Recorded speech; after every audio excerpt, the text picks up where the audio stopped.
Il s'agissait d'un produit appelé méthamphétamine, d'accord? Je vous le fais savoir, d'accord? Prenez place au premier rang et bienvenue au palais de justice du comté de Jackson, en Floride. Les portes du tribunal sont sur le point de se refermer alors que nous assistons à la mise en accusation de Zachary Wester, 30 ans, un ancien adjoint employé dans le nord de la Floride. Cet adjoint véreux est accusé d'avoir fabriqué des preuves, d'avoir placé de la méthamphétamine et des accessoires sur des conducteurs innocents lors de contrôles routiers, ainsi que de 67 chefs d'accusation pour racket, parjure, séquestration, possession de substances contrôlées et faute grave de la part d'un fonctionnaire. Avant sa condamnation, Wester avait toujours été un individu assez louche, il avait été renvoyé de ses fonctions précédentes au comté de Liberty. Selon Nick Finch, shérif du comté de Liberty à l'époque, qui a également déclaré avoir averti Lou Roberts, shérif du comté de Jackson à l'époque, de ne pas l'engager. Monsieur Finch a déclaré que Monsieur Wester semblait être un jeune homme plutôt équilibré, au début. Mais des rumeurs ont commencé à circuler sur le fait qu'il avait des relations sexuelles au travail et des liaisons avec un certain nombre de femmes mariées.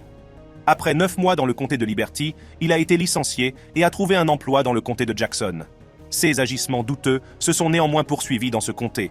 Une employée du bureau du shérif s'est plainte qu'il avait partagé des photos d'elle nue avec d'autres officiers. Il a reconnu avoir eu une liaison extra-conjugale avec une femme qu'il a refusé de nommer. Il a également admis avoir entamé une relation avec une femme qu'il avait arrêtée à Walmart pour le vol à l'étalage d'une caisse de Dr Pepper. Il a écopé d'une maigre suspension de 4 jours à la suite d'une enquête interne. Mais la série de crimes suivante allait faire la une de tous les journaux et finir par le conduire en prison. Regardons-le brièvement en action. Avez-vous quelque chose sur vous? J'ai dit que je n'avais rien sur moi et que le camion. Oh d'accord, mais avez-vous quelque chose dans votre sac à main? C'est ce que je vous demande. Je n'ai rien sur moi à ma connaissance. Il s'agissait d'un produit appelé méthamphétamine, d'accord? Je vous le fais savoir, d'accord? Ces crimes ont commencé par des contrôles routiers de routine. Ces contrôles ont commencé par des transgressions mineures du code de la route, mais se sont transformés en une spirale qui a conduit des innocents en prison pour de fausses accusations liées à la drogue, y compris la possession de méthamphétamine qui avait été mise en place par Wester lui-même. De nombreuses victimes ont ainsi vu leur vie s'écrouler. L'une d'entre elles, comme le montre la vidéo précédente, est Teresa Odom. Je ne vous souhaite pas de mal. Et tu ne sauras jamais ce que tu m'as fait jusqu'à ce que vous ayez des enfants. L'accusation n'a pas vraiment pu établir un mobile pour Wester. Mais elle a utilisé les vidéos de la caméra corporelle de Wester pour l'incriminer, ainsi que d'autres éléments de preuve, notamment une cachette secrète de preuves prête à être placée dans le coffre de sa voiture de patrouille. Au cours du procès, il a affirmé avec véhémence qu'il n'avait pas participé à la mise en place de drogue dans les voitures des victimes. Y a-t-il jamais eu autre chose que ce même sac que l'on tient dans sa main, que vous avez ensuite mis dans son sac à main, et vous avez agi comme si vous aviez découvert ce sac à main? Ce que vous venez de présenter à ce jury est donc absolument absurde et ne repose sur aucun fait. Wester a été condamné à 12 ans et 6 mois de prison. Il avait déjà passé les 58 derniers jours dans le centre correctionnel du comté de Jackson depuis qu'il avait été reconnu coupable. C'est là qu'il emmenait ses victimes après les avoir piégées pour trafic de stupéfiants. Il a ensuite été transféré dans une prison d'État à Lake Butler. C'est une chose d'être un criminel notoire, c'en est une autre d'être un criminel notoire agissant en tant qu'officier de police et utilisant activement son pouvoir pour envoyer des innocents en prison. Il est certain que cette personne ne sera pas la plus populaire dans les prisons où elle ira. Wester savait que s'il restait dans une prison de Floride, il lui arriverait forcément quelque chose de dangereux. Il y a plusieurs raisons pour lesquelles une personne ne se sent pas en sécurité dans un établissement pénitentiaire. Certains groupes démographiques de prisonniers sont des cibles privilégiées pour la violence et les agressions. Il s'agit notamment des délinquants sexuels, des détenus à l'apparence juvénile, des détenus qui ont quitté les gangs de la prison, qui ont été agressés, qui ont des ennemis dans la population carcérale générale, qui ont des dettes de drogue ou de jeu, ou qui sont d'anciens agents des forces de l'ordre ou de l'administration pénitentiaire. Wester n'était pas seulement un ancien agent des forces de l'ordre, c'était aussi un agent des forces de l'ordre véreux.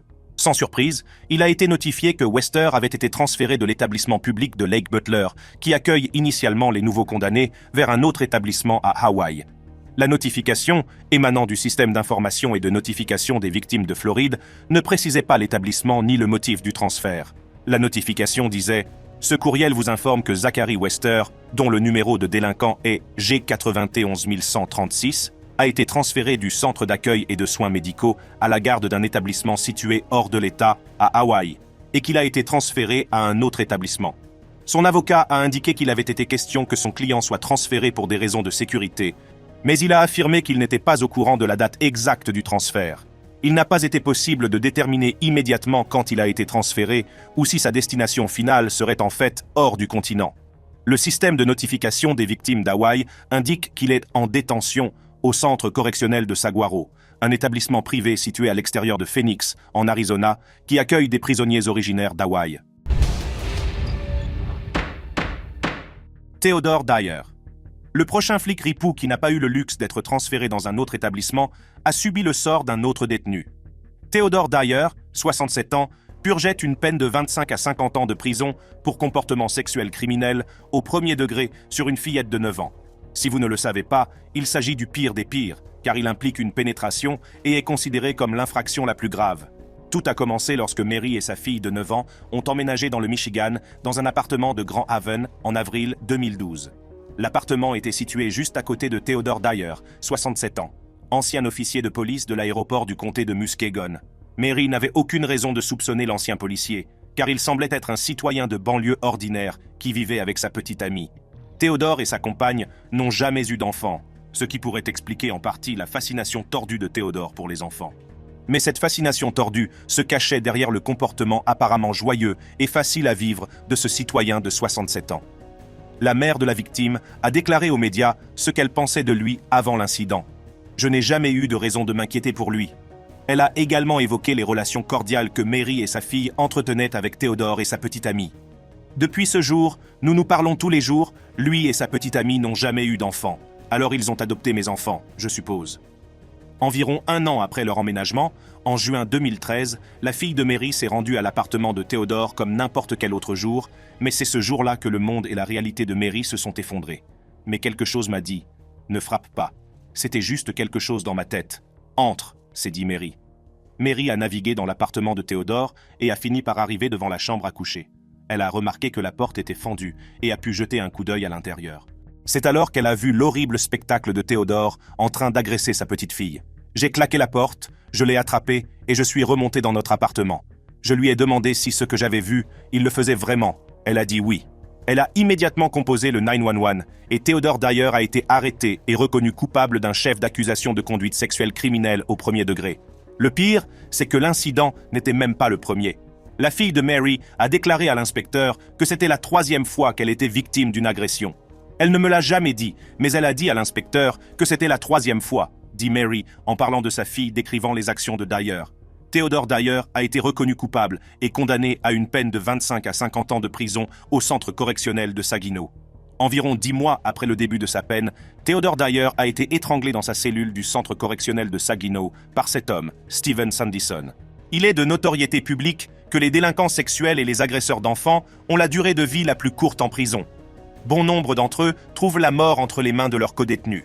S'ils ne sont pas brutalement battus ou mutilés, ils sont assassinés dans leur cellule ou quelque part dans la cafétéria de la prison.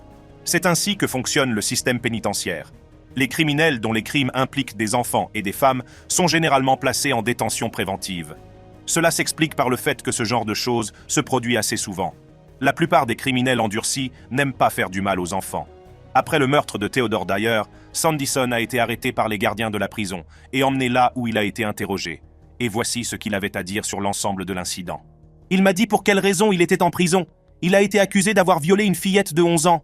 Et il a été condamné à 25 ans de prison pour cela. Et vous savez que je lui ai dit que ça suffisait. Je ne veux plus rien entendre. J'ai commencé par lui donner quelques coups de poing. Il ne veut toujours pas se taire. Theodore Dyer a continué à parler. Il n'a cessé de répéter qu'il avait été piégé et qu'il n'avait pas vraiment agi. Peu de gens sont capables d'écouter aussi longtemps les divagations d'un délinquant sexuel présumé. Après que Sandison l'ait frappé, voici ce qui s'est passé. Il n'arrêtait pas de me dire qu'il voulait expliquer qu'il ne l'avait pas fait, qu'il a été piégé et tout ce qui s'ensuit, et je ne sais pas. Je me suis mis en colère, je l'ai frappé et je l'ai tué. Quand j'ai frappé, je l'ai frappé et je l'ai mis KO. Et puis j'ai enlevé les lacets de ses chaussures, les a attachés ensemble et l'a enroulé autour de son cou, et les a étranglés. Il a ensuite décrit ce qu'il a fait immédiatement après avoir tué son compagnon de cellule. Après avoir terminé, je veux dire que j'étais conscient de ce que je faisais, tu sais, et puis je l'ai mis sur son lit. Je l'ai recouvert, j'ai grimpé dans mon lit et je me suis endormi. Depuis le moment où il a commis le meurtre jusqu'au procès lui-même, Steven Sandison semblait heureux de recevoir sa sentence. Retour sur le déroulement du procès. Je l'ai tué parce que c'était un pédophile. Mais vous l'avez bel et bien tué ? Bien sûr. Et vous aviez l'intention de le faire? Bien sûr. Oui. Si vous le permettez, j'aimerais vous dire où cela a commencé. Allez-y. Très bien. Nous étions. Il était mon camarade de lit, et j'avais découvert qu'il était en prison pour attouchement d'enfants. Il a décrit son action comme un simple rendez-vous entre Theodore Dyer et Dieu. Je ne sais pas, mais je reçois des courriels qui disent « Vous savez qu'il ne m'appartient pas de juger qui que ce soit. Je tiens à préciser que je ne l'ai pas jugé. Vous savez que je sais que Dieu est le seul juge que nous ayons. Je viens de fixer le rendez-vous. » Le juge Borchardt a condamné Sanderson à la peine maximale, à savoir une peine supplémentaire d'emprisonnement à perpétuité avec possibilité de libération conditionnelle, qui s'ajoute à sa peine précédente d'emprisonnement à perpétuité sans possibilité de libération conditionnelle. Comment voulez-vous plaider le deuxième chef d'accusation de meurtre au deuxième degré? Coupable? Oui, monsieur, et ce, de manière libre et volontaire? Oui. Vous le faites parce que vous êtes coupable? Oui, monsieur. Derek Chauvin. L'année 2020 restera à jamais l'année de la pandémie, mais une autre nouvelle majeure a fait le tour du monde. Il s'agit du meurtre de George Floyd. Le meurtre de Floyd a déclenché des protestations dans le monde entier contre la brutalité policière et le racisme, et l'homme qui en est responsable est Derek Chauvin. Chauvin a été inculpé de meurtre involontaire au deuxième degré, de meurtre au troisième degré et d'homicide involontaire au deuxième degré. Le procès s'est tenu au Hennepin County Government Center à Minneapolis, du 8 mars 2021 au 20 avril. Il s'agit du premier procès pénal du Minnesota à être entièrement télévisé et du premier à être retransmis en direct dans un tribunal d'État. Le procès a fait l'objet d'une vaste couverture médiatique, plus de 23 millions de personnes ayant suivi l'annonce du verdict en direct à la télévision. Derek Chauvin, du service de police de Minneapolis, a participé à l'arrestation de George Floyd le 25 mai 2020. Selon la plainte, Chauvin n'a pas été le premier agent à répondre à l'appel 911 signalant que Floyd aurait utilisé un faux billet de $20 pour effectuer un achat dans un magasin Cup Foods local. Les agents Thomas Lane et Jia Queng sont arrivés sur les lieux et se sont rendus à la voiture de Floyd, où ils l'ont trouvé sur le siège du conducteur avec 2 passagers adultes. Les agents ont tenté à plusieurs reprises de faire monter Floyd sur la banquette arrière de la voiture de police depuis le côté conducteur, selon la plainte, qui indique que Floyd n'est pas monté volontairement dans la voiture et s'est débattu avec les agents en tombant intentionnellement et en refusant de rester immobile. Ensuite, Chauvin a tiré Floyd du côté passager de la voiture de police et il a atterri face contre terre, toujours menotté. 2 des agents ont maintenu ses jambes au sol, puis Chauvin a placé son genou gauche sur la nuque de Floyd. Alors que Floyd disait « Je ne peux pas respirer, maman, et s'il vous plaît », la plainte indique que les officiers sont restés dans leur position. Un agent lui a dit « Vous parlez bien ». Alors que Floyd était menotté et allongé face contre terre dans la rue, Chauvin s'est agenouillé sur le cou de Floyd pendant 9 minutes et 29 secondes. Pendant les 2 dernières minutes, Floyd était immobile et n'avait pas de pouls. 2 autopsies ont révélé que la mort de Floyd était un homicide. Au moment de son assassinat, Floyd s'était également remis du Covid-19, souffrait d'une maladie cardiaque et avait du fentanyl et de la méthamphétamine dans son organisme. Chauvin a été arrêté 4 jours plus tard et a été initialement inculpé de meurtre au 3e degré et d'homicide involontaire au 2e degré, ce qui fait de lui le premier policier blanc du Minnesota à être inculpé pour le meurtre d'un civil noir. Le 3 juin, les charges ont été modifiées pour inclure le meurtre au 2e degré, plus précisément le meurtre involontaire au 2e degré lors d'une tentative d'agression. Les déclarations d'ouverture de l'accusation et de la défense ont été entendues le 29 mars 2021. Le procureur Jerry Blackwell a commencé les déclarations préliminaires en disant que M. Chauvin a trahi son insigne, ainsi que de nombreuses autres déclarations. Écoutons-les. Nous allons vous montrer que mettre les genoux sur le cou de quelqu'un, M. Floyd, c'est pose d'un genou sur son dos pendant 9 minutes et 29 secondes. Il s'agissait d'une activité extrêmement dangereuse et il l'a pratiquée sans tenir compte de l'impact qu'elle a eu sur la vie de M. Floyd. Cependant, Chauvin a décidé de ne pas témoigner pour sa propre défense, exerçant son droit au... Après avoir interrogé de nombreux témoins pendant près de 20 jours et examiné les images des caméras corporelles et de surveillance, le jury a commencé à délibérer. Après 10 heures de délibération, le jury a annoncé qu'il était parvenu à un verdict. Chauvin a été reconnu coupable des 3 chefs d'accusation, devenant ainsi le premier policier blanc du Minnesota à être condamné pour le meurtre d'une personne noire. Chauvin encourait une peine maximale de 40 ans d'emprisonnement. Mais les lignes directrices en matière de condamnation du Minnesota suggéraient une peine de 12,5 ans, car Chauvin était un primo-délinquant sans antécédents criminels. L'État a toutefois demandé une peine plus longue que celle recommandée par les lignes directrices en raison de facteurs aggravants, tels que le fait que le meurtre a été commis en présence d'enfants, que George Floyd a été traité avec une cruauté particulière par Chauvin et que Chauvin, en tant qu'officier de police, a abusé de sa position de pouvoir. Il a été condamné à 22 ans et demi de prison d'État pour ses chefs d'accusation et a été incarcéré à la prison de haute sécurité du Minnesota, à Oak Park Heights.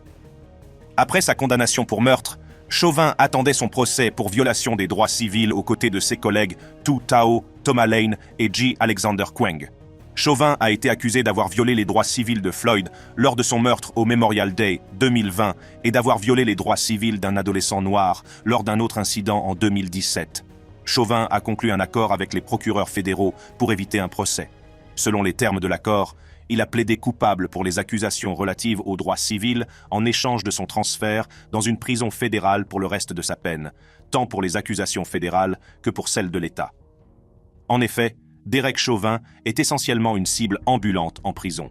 Compte tenu de la popularité de l'incident de George Floyd, il ne faisait aucun doute qu'il attirerait l'attention des détenus dangereux de la prison d'État où il était incarcéré.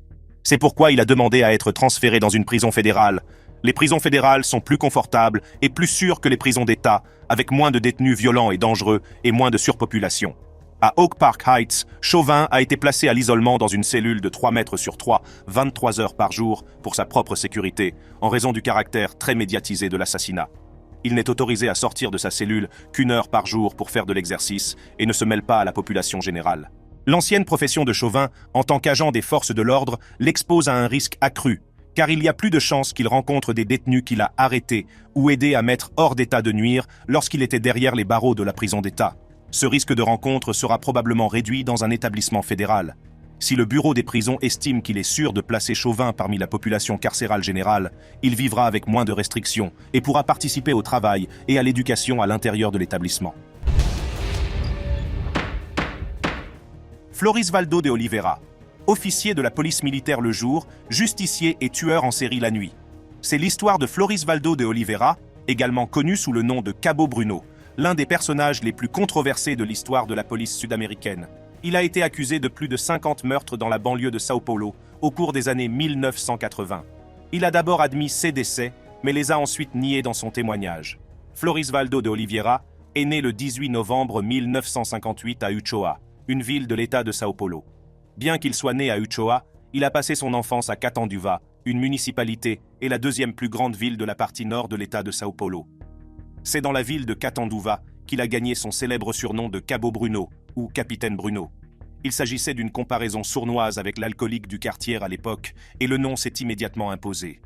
Le nom est devenu tellement plus grand que nature que même sa propre mère a commencé à l'appeler ainsi. À cette époque, l'Amérique du Sud, et plus particulièrement le Brésil, était un véritable cloaque de criminalité et de violence. Mais ces vices ne se limitaient pas au seul monde criminel. Il y avait une autre partie qui était le fer de lance de la criminalité. Les personnes censées être les gardiens de la sécurité sont devenues les auteurs du mal. Je veux parler des forces de l'ordre. Au nom de la guerre contre le crime, les policiers brésiliens tuent de plus en plus de gens. Malgré le bain de sang, la criminalité ne faiblit pas et le cercle vicieux continue. Dans des régions comme Rio de Janeiro, la situation était effrayante. Entre les années 80 et 90, la police de Rio était déjà responsable d'un homicide volontaire sur 10 dans l'État. Ce chiffre n'a cessé d'augmenter jusqu'à ce qu'elle tue un civil toutes les 8 heures. C'est ce type de vie qui a interpellé Cabo Bruno, et c'est la vie qu'il a choisie. Après le lycée, Bruno est devenu officier de la police militaire de l'État de São Paulo. En 1982, Bruno a gravi les échelons et a acquis suffisamment d'autorité et d'influence pour devenir tueur à gages.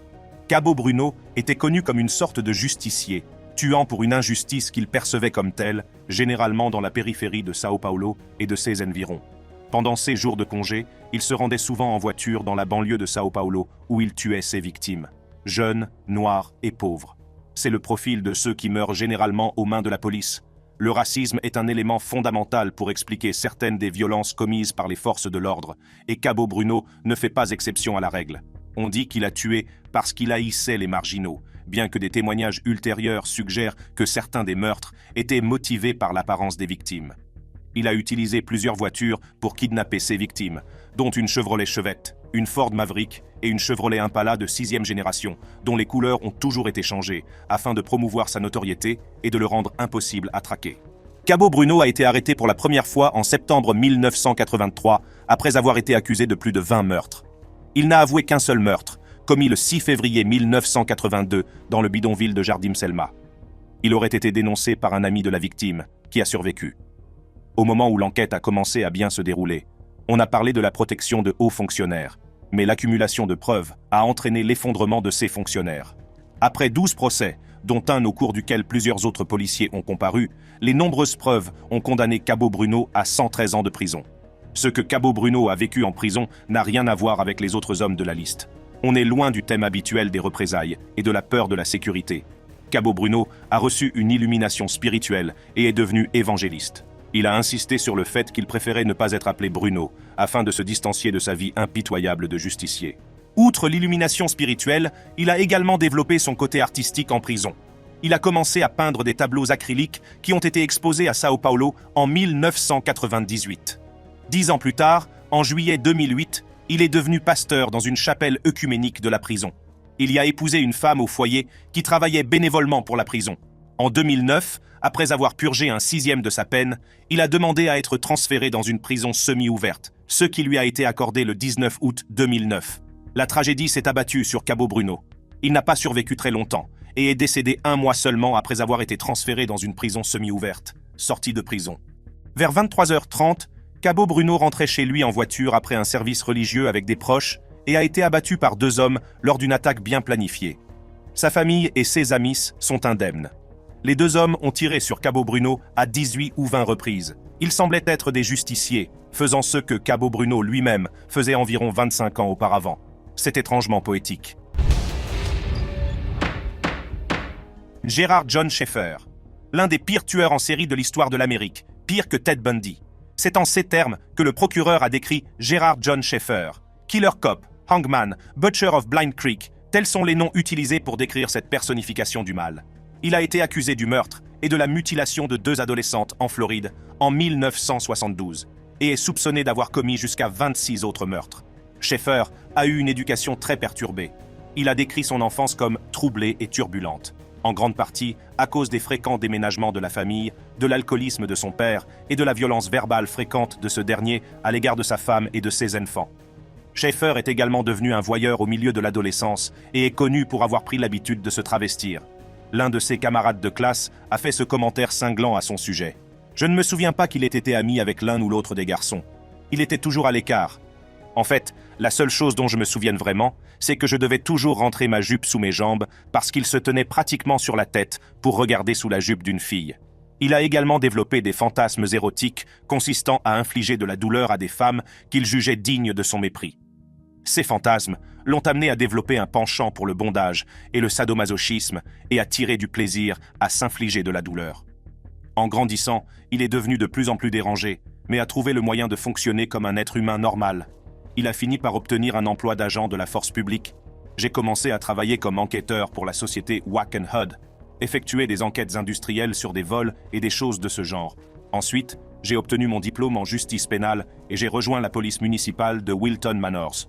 Le 27 septembre, Susan Place, 17 ans, et Georgia Jessup, 16 ans, ont disparu de leur domicile en Floride. Les parents de Susan ont déclaré que les jeunes filles avaient été vues pour la dernière fois chez elles et qu'elles étaient parties avec un homme plus âgé nommé Jerry Shepherd pour aller jouer de la guitare sur une plage voisine. Jerry Shepherd était le pseudonyme que Gerard Schaeffer utilisait à l'époque. C'est la dernière fois que Lucille Place, la mère de Susan, a vu les filles. Elles ne sont jamais revenues à la maison. Lucille avait judicieusement noté le numéro d'immatriculation de Schaeffer ainsi qu'une description de sa Datsun bleu-vert. Schaeffer a nié tout contact avec Place et Jessup, mais des détails clés de l'affaire ont commencé à s'éclaircir le 1er avril 1973, lorsque des restes de squelettes ont été trouvés par 3 hommes ramassant des canettes d'aluminium sur l'île d'Hutchison. 4 jours plus tard, les victimes ont été entièrement identifiées grâce à leur dossier dentaire. Susan Place avait été tuée d'une balle dans la mâchoire et les détectives ont remarqué que les preuves trouvées sur les lieux du crime indiquaient que les 2 filles avaient été attachées à un arbre et massacrées. La maison de la mère de Schaeffer a été fouillée par les autorités et les preuves retrouvées lors de la perquisition comprenaient une cachette de bijoux de femmes, plus de 100 pages d'écriture et de croquis décrivant des meurtres par mutilation de jeunes femmes, des coupures de journaux concernant 2 femmes disparues depuis 1969 et des pièces d'identité appartenant à des autostoppeurs disparus. La liste des victimes présumées s'est allongée au fil du temps, mais Schaeffer n'a été inculpé que pour 2 meurtres. Il est inculpé le 18 mai 1973 pour les meurtres de Jessup et Place. Détenu sans caution dans l'attente de son procès, il a été reconnu coupable de 2 chefs d'accusation de meurtre au premier degré en octobre 1973 et condamné à des peines concurrentes d'emprisonnement à perpétuité. De nombreux appels, une vingtaine au total, ont été uniformément rejetés par diverses juridictions étatiques et fédérales. Il est assez étonnant de voir combien de temps Schaeffer a passé en prison avant de trouver la mort. Pendant son incarcération, Schaeffer s'est forgé une mauvaise réputation parmi ses codétenus, celle d'un individu inaccessible et impérieux que beaucoup soupçonnaient d'être un informateur dans le but d'obtenir des privilèges de la part des autorités. Au cours des premières années de sa peine, il a été placé à l'isolement plus d'une fois pour violation du courrier de la prison, parfois pour avoir tenté de persuader des membres du public de lui envoyer des sous-vêtements féminins par la poste. Les tendances psychotiques de cet homme ne connaissent aucune limite. Il consacrait également une grande partie de son temps à la correspondance et à ce qu'il appelait un nouveau genre d'écriture, la fiction meurtrière. Dans ses écrits, il voulait que le lecteur voie les actes de meurtre dans une réalité crue. Bien qu'il ait affirmé que ses écrits étaient fictifs, plusieurs enquêteurs pensent que nombre d'entre eux intègrent ses propres meurtres et agressions. Tant de gens nous ont dit que nous pensions que vous étiez un tueur. À cause de ces images que vous écrivez, des gens m'ont dit cela, ils m'ont dit « Comment peut-on écrire ce genre de choses sans être un tueur ?» J'ai dit « Vous le faites par la recherche, vous le faites par la concentration, vous le faites par la créativité. » Le 3 décembre 1995, la chance de Schaeffer a tourné. Il a été poignardé à mort sur le sol de sa cellule. Il a été poignardé plus de 40 fois au visage, à la tête, au cou et sur le corps, sa gorge ayant également été tranchée à l'aide d'un couteau artisanal connu dans l'argot carcéral sous le nom de shank. Son œil droit a été détruit et plusieurs côtes ont été fracturées. Son corps a été découvert après qu'un codétenu a informé le personnel de sa mort. Selon les autorités pénitentiaires et les procureurs, un codétenu de 32 ans, Vincent Faustino Rivera, avait tué Schaeffer à la suite d'une dispute sur la question de savoir qui recevait la dernière tasse d'eau chaude d'un distributeur quelques jours avant son assassinat. Le mobile du meurtre n'a jamais été établi. On soupçonne que Schaeffer a été tué parce qu'il était un informateur de la prison, car l'année précédant son assassinat, d'autres détenus lui avaient jeté des déchets humains à plusieurs reprises et avaient mis le feu à sa cellule à 2 reprises. L'officier de classification de Schaeffer aurait confirmé qu'il avait été assassiné parce qu'il avait divulgué aux autorités des informations confidentielles concernant un détenu puissant et respecté. Le juge de circuit à la retraite qui l'a condamné, Pfeiffer Trowbridge, a déclaré « Il a enfin reçu la peine de mort qu'il méritait en fin de compte, mais qu'il n'a pas pu obtenir. » Si vous avez aimé cette vidéo, jetez un coup d'œil à nos autres superbes vidéos de salle d'audience sur la chaîne. Merci d'avoir regardé et à la prochaine fois.